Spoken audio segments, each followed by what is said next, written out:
নমস্কার বন্ধুরা, আমি মধুমিতা। আপনারা দেখছেন সবুজের সন্ধানে।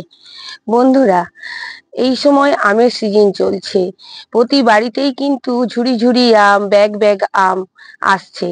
তাই আমরা আম কিন্তু খাওয়ার মজাও নিচ্ছি। আম খেয়ে কিন্তু আটি আমরা ফেলে দিলেও এই ছোলাগুলাকে কিন্তু ফেললে হবে না বন্ধুরা। এই ছোলাগুলা কিন্তু আমাদের বাগানের কাজে একটি বিশেষ ধরনের সার তৈরি করতে সাহায্য করে। সেটি আমি আজকে আপনাদের কাছে তুলে ধরবো। আপনারা ভিডিওটি স্কিপ না করে পুরোটাই দেখতে থাকুন, তা না হলে অনেক তথ্য কিন্তু বাদ পড়ে যেতে পারে। বন্ধুরা, আমরা যদি পটাশ সমৃদ্ধ সার তৈরি করতে চাই, যেখানে ভরপুর পটাশ, যার জন্য আমাদেরকে মিউরিয়েট অফ পটাশ বা 0050 সাদা পটাশ বা সালফেট পটাশ, যেটা সালফেট অফ পটাশ বলা হয়, সেটা কেনার দরকার নেই। আমরা কিন্তু বাড়িতেই তৈরি করে নিতে পারবো ভরপুর পটাশ এবং ফসফেট সমৃদ্ধ একটি উৎকৃষ্ট তরল জৈব সার। তার জন্য আমাদেরকে সামান্য একটু খরচা করলেই চলে যাবে। বন্ধুরা, আমি এখানে আগে থেকে আপনাদেরকে দেখাবো বলে তৈরি করে রেখেছি। দেখুন বন্ধুরা, এই হলো আমার আমের তৈরি জৈব সার, যেটি আমি 2-3 দিন আগে তৈরি করে রেখেছি। এখন আমি আপনাদের সামনে তুলে ধরবো এই সার কিভাবে তৈরি করতে হয়। তার আগে আমি আপনাদেরকে একটু দেখিয়ে দিই যে আমি এই জৈব সার প্রয়োগ করে আমি আগেও কয়েকবার যখন আগে আগে হতো, তখন আমি এই সারটিকে কিন্তু এই সব গাছপালায় দিতাম। এই বছর এই আমের সিজন স্টার্ট হয়েছে, তাই এই বছরও যাতে এই রকম ফল আমি ধরাতে পারি, সেই জন্যে আমি এই যে দেখুন এখানে এই যে এই লেবুগুলোর জন্য কিন্তু আমাদেরকে প্রচুর ক্যালসিয়াম সমৃদ্ধ সারের প্রয়োজন পড়ে। সেই জন্যে এই জামরুল ইত্যাদি যাতে গাছে আমরা ভরপুরভাবে ধরাতে পারি, সেই জন্যে কিন্তু আমাদেরকে কি করতে হবে না, এই পটাশ সমৃদ্ধ সার আমাদেরকে এই সময় প্রয়োগ করতে হবে। সেই জন্যে বন্ধুরা, এই সারটি তৈরি করা কিছুই নয়।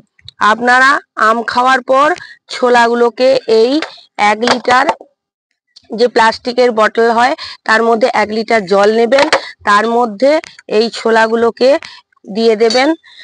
আর এর সঙ্গে এটাকে ফার্মেন্ট করার জন্য, যাতে দ্রুত এই সারটি তৈরি হয়ে যায়, তার জন্য মাত্র এই যে দেখুন বন্ধুরা, 2 চামচ দই, যেটি ঘরে পাতা দই হলেও হবে, কেনা দই হলেও হবে, এর সঙ্গে দিয়ে দেবেন।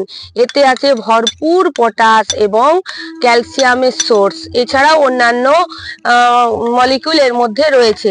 এবং এইটিকে ভালো করে নাড়িয়ে নেবেন, এরকম নাড়িয়ে নেবেন। নাড়িয়ে এটিকে আপনারা একটি ছায়াযুক্ত জায়গায় ঢাকনা দিয়ে, কোনো কাপড় ঢাকনাও দিতে পারেন বা কোনো একটি লিড এর মধ্যে চাপা দিয়ে আপনারা ছায়াযুক্ত স্থানে রাখবেন। এবং 2-3 দিন পর দেখবেন এই রকম একটি ফার্মেন্ট পর্যায়ে এসে গেছে, জলটি এরকম ঘোলাটে হয়ে যাবে।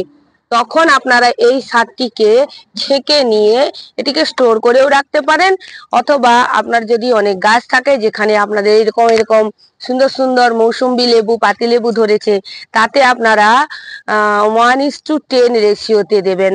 কারণ এই সময় প্রচন্ড গরম, সারের মাত্রা একটু কম দিতে হবে।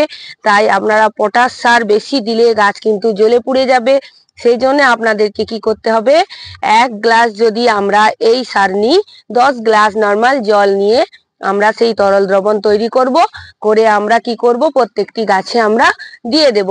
এইভাবে যদি আমরা দিই, তাহলে আমাদের গাছের এই যে ফলগুলো দ্রুত বৃদ্ধি পাবে এবং আরো নতুন নতুন ফল আসার জন্য গাছকে তৈরি করবে। সেই জন্য এই সারটি এই সময় আপনারা কিন্তু অনেক অনেক বেশি করে তৈরি করে নিতে পারেন, কারণ আমের ছোলা এই সময় অ্যাভেলেবেল থাকে। আমরা বাইরে না ফেলে দিয়ে এইগুলোকেই আমাদের এই সুন্দর সুন্দর বাগানের কাজে আমরা কাজে লাগিয়ে দিতে পারি। বন্ধুরা, এই ছোট্ট তথ্যমূলক ভিডিওটি আমি আপনাদের সামনে তুলে ধরলাম। ভিডিওটি কেমন লাগলো আপনারা জানাবেন। যদি ভালো লেগে থাকে তাহলে আমার চ্যানেলটিকে সাবস্ক্রাইব করবেন, লাইক করবেন, শেয়ার করবেন এবং কমেন্ট করতে ভুলবেন না। আপনারা সবাই ভালো থাকবেন বন্ধুরা। নমস্কার।